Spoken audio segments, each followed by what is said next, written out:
122 miles. 120 miles per. What's going on, guys? It's Coach K here. Hope you guys are enjoying the beginning of the year. Today, tuning in our channel, we've got the lefty showman Theo McDonald from Bellevue, Washington. Theo was a former 13 UTR, excellent player. In addition to being a friend, he's also been a longtime student of mine, and also a hitting partner too. We were both very competitive, so things got a little bit testy at times with us in the court, but we're all good. So, glad to have you on the channel. Theo is 6'1.5", he's 25 years old. He works in investment banking now, but he's getting back into tennis, and he wants to develop an 130-mile-per-hour serve, and he asked me for my analysis. All right, so with fellow lefty here, Ben Shelton, we're going to do a side-by-side analysis of Theo's serve. They're both hitting deuce side serves down the tee, so we're keeping the variables similar here. The beginning of this serve that Theo sent me is cut off a little bit, but it's no big deal because his beginning looks pretty solid from what I've seen in person, and we can just use this time to look at Ben Shelton's beginning here. So Ben, like many servers, is starting with his hands together, with his hands out in front towards the direction of the net. He then rocks his weight to the back leg while his hands start going back, down, and to the right. Now, this is why it's important to look at video of players' serves and forehands and other shots from multiple angles. Because if we just looked at Shelton's serve on the side view, we couldn't really tell that his racket is starting to go that far to the right at first. Now, we're going to have Ben get caught up here to Theo's position approximately. You can see both of them are getting set up to start to shift more of their weight on their front foot. These positions look pretty similar, and Theo's not doing anything wrong here, I'd say. But one thing that Ben's doing is see how he's kind of like turning his right glute into the court? This is a technique that wasn't really used several years ago, and it's become more present within the last 5-10 years. Sam Groth also uses this technique where he kind of leads with his front glute into the court. And what this does is A, it helps your coil, and B, it helps load you in a more pronounced hip hinge so that you can extend your hips more violently into the serve later in the motion. It's tough to do it as extreme as Shelton does, but Theo can consider adding a smaller portion of it to potentially get some extra miles per hour on his serve.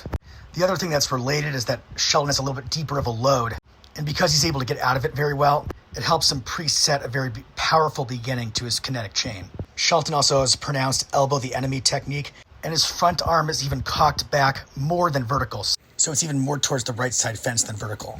So regarding the elbow the enemy technique, I don't think Theo necessarily has to implement this. I mean, if you look at Benjamin Becker, he serves huge, 5'10", serves 140, and he doesn't use this technique. I would recommend, however, that Theo brings his front shoulder a little bit closer to his head, so that way he can feel a little bit more of a stretch with his ribs, which if timed correctly can create more racket speed and power.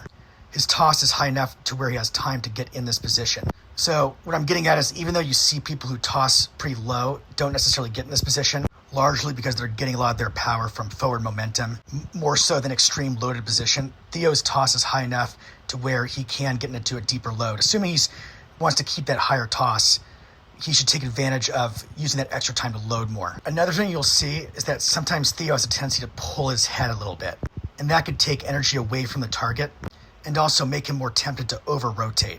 So if Theo kept his head a little bit more still, this will allow his torso to have a more clean break, which will help the energy transfer into his arm for the arm to whip alone by itself at the end. Another thing I wanted to mention is that it looks like Theo's hand is kind of coming around his torso a little bit too quickly. So see how his hand is pretty close to being invisible here? It looks evident that he pulled it to the right too quick and too early. And that also explains why he's opening and has a tendency to open up a little bit too soon relative to Shelton. Oh, in summary, a couple things I'd recommend for Theo to try out. 1, engaging his front glute, turning it more into the court. 2, bringing his front shoulder closer to his head when he's near the trophy position so he can get a more pronounced engagement of his front lat, or should I say the lat on his right side, and the ribs on that side of the body as well, which will equate to more racket speed. Also, being aware of his front arm being a little bit too active when he drops the arm.